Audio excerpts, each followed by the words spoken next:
deal with your bat mitzvah in just a few weeks. Once again, we'll say Chag Sameach V'Yantiv. We're so delighted that all of you are here joining us on this final day of Pesach. So back at the end of January, Abraham Twersky died, a Hasidic rabbi from a long line of Rabbis and the author of over 70 books. Twersky was a psychiatrist specializing in substance abuse. He was the head of the Department of Psychiatry at St. Francis Hospital in Pittsburgh. It must have been quite a sight seeing Twersky with his payas and his strimel amongst the nuns. Well, in that role, Rabbi Twersky successfully treated literally thousands and thousands of people over his career, the rich and the poor, the famous and the commoners.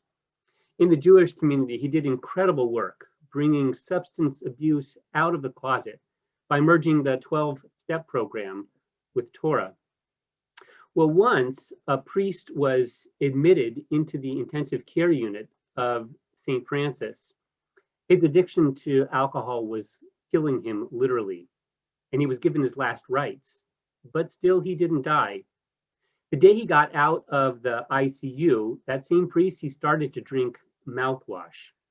So Twersky wanted to give him some medicine that would make it, I guess, impossible for him to drink alcohol, but the priest objected, saying, "If so, how will I have mass?" And Twersky said, "Well, just use grape juice." But he couldn't. The ruling of the church was that it had to be wine. So Twersky reached out to a friend of his, Cardinal Wright, who worked in the Vatican at the time, and asked for help.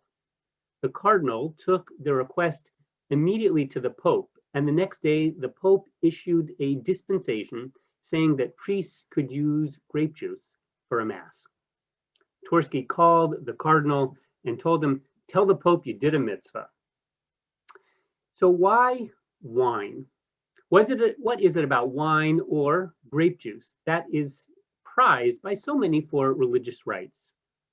I'm drawn to the question this morning in order to honor and recognize the great work of Rabbi Twersky, and also because wine sales, admittedly, have just increased tremendously during COVID.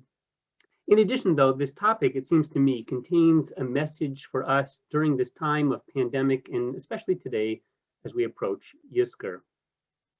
Greeks and Romans, they're credited with expanding the cultivation of grapes and growing the appreciation of wine and making it part of people's daily diet. More than just a beverage and more than a medicine, though, wine was poured by them as a libation to gods, and it was drunk to excess to reach a state of ecstasy. For the Catholic Church celebrating Easter today, wine is transubstantiated into the very blood of Jesus. That is to say, the wine itself is transformed into the blood, and in the process, it becomes consecrated, it becomes holy. Judaism, though, has a different approach. Nothing happens to the wine when we say a bracha, it remains wine. Instead, we use the wine to proclaim a moment holy, to mark a holy occasion. But so why wine? I know of no better explanation than one found in The Frugal Gourmet Cooks with Wine by Jeff Smith.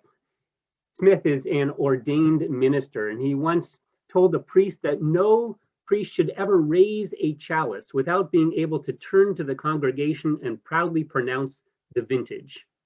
So Smith writes in this cookbook, "I can think of no fluid that has changed the course of history more than wine. It's one of the most elegant foods. It's our oldest medicine. It's a profound theological category and a source of joy and color and peace. Wine has the ability to reduce small disasters to small inconveniences.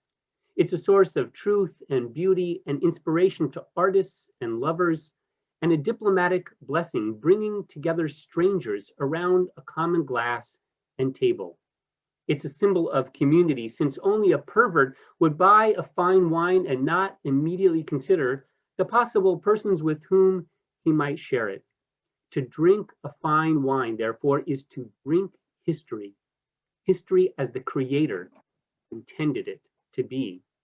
and you thought you were just buying a cookbook, he concludes. To that, I'll simply say, l'chaim. Wine has a unique place in Jewish tradition. Of all other drinks, water, milk, beer, coffee, all the other ones, we say the same bracha she'akol. But for wine, there is a special blessing, borei pri hagafen.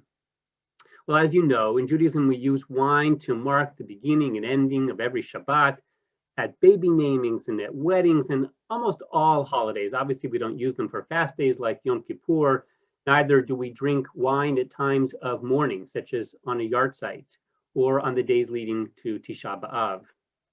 Of course, nowhere does wine play a more prominent role than at the Seder. It goes beyond the amount of wine we drink. It's the many traditions and symbols that we associate with the wine.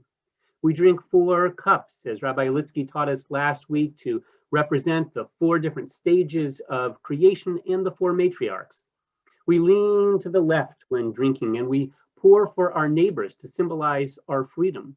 We spill drops from our cup to mourn the death of the Egyptian firstborn, to say nothing of inevitably spilling wine on our clean tablecloths. Well, beyond all of these well-known interpretations, there are also laws that regulate the quantity of wine that we drink. According to halakha, each cup is to be a revi'it. That is a rabbinic liquid measure of approximately 3 ounces. Now, since a normal Kiddush cup holds more than a revi'it, the rule is to drink what's called a rov kos. That is at least half rov of the cup. And of course, if you're like me and that's too much wine, or if you don't drink, then of course grape juice is just fine. So on Pesach, we drink a rov kos, the majority of the cup, at least 51%. On Shabbat, though, the tradition is different. To make Kiddush, we fill our cups to the brim, actually so much that our cup runneth over. And then we pour into smaller cups for each person. In this case, everyone combined drinks a rov kos, the majority of the cup. Now, I know that this level of rabbinic minutia regarding measurements, it might not be everyone's cup of tea, but I find the symbolism compelling. The cup symbolizes the cup of life. It represents the blessings of our lives. On Shabbat, therefore, we share our blessings with others. On Pesach, we see our cup as at least half full. It's a message that we need to hear, especially on Pesach and on this day.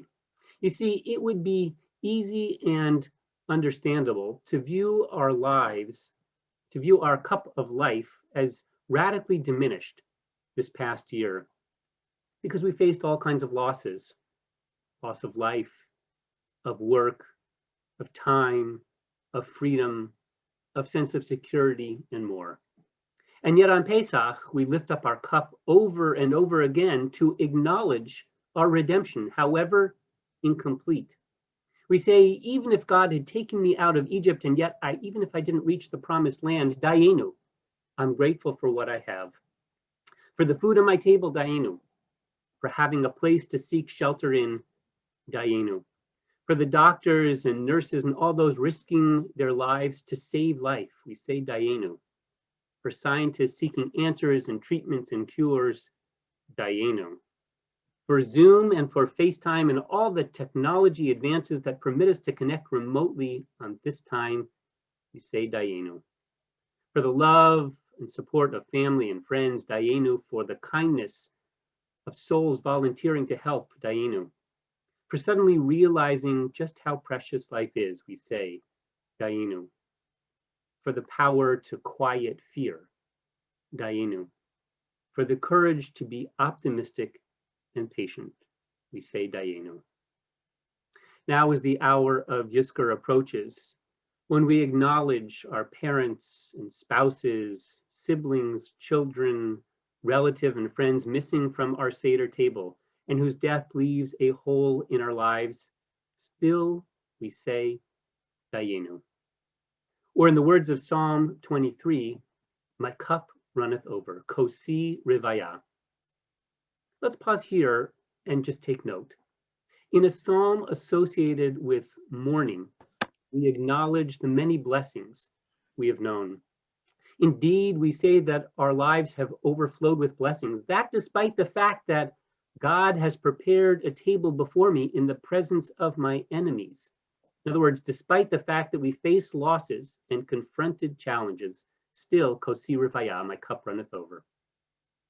In his book, The Lord is My Shepherd, Rabbi Harold Kushner explains, the author of Psalm 23 did not have a life free of pain and problems. He had to confront enemies. He has found himself in the valley of the shadow of death, and yet he can praise and thank God for all that God has done for him, not because life has been easy, but precisely because life has often been hard, and God has seen him through those hard times. If his eyes are dim with age, he thanks God that he can still see. If his legs are stiff and his gait faltering, he thanks God that at least he can walk at all. If people close to him have died, he is grateful to have known their love. For this psalmist, the issue is not whether the cup is half full or half empty, because he has learned to see everything in his life, including life itself, as a gift. His cup of blessing overflows. At the Seder, after the third cups, comes Kos Eliyahu, cup of Elijah. Now, at my Seder, we follow the custom that everyone pours a little bit of wine from their cups to fill the cup of Elijah. This symbolizes our responsibility to bring about the Messianic era. In his commentary on the Haggadah, Rabbi Twersky writes, tradition has it that Elijah drinks from this cup, whose contents is then distributed amongst all Seder participants. Now, I've actually never heard of that custom of sharing the cup of Elijah with others. I only knew that we use it to kind of trick our kids into thinking that Elijah actually came and drank the wine. In any case, though, Twersky goes on to say the following. Our individual cups of life may differ, some being more fortunate, some less so. If we remain totally distinct, we're not bringing ourselves closer to the ultimate redemption. When we drink of a single cup, sharing with each other both the joys and the sorrows of life, rejoicing in each other's moments of happiness and strengthening one another in moments of distress, we are then bringing ourselves and all mankind nearer to the redemption of mankind.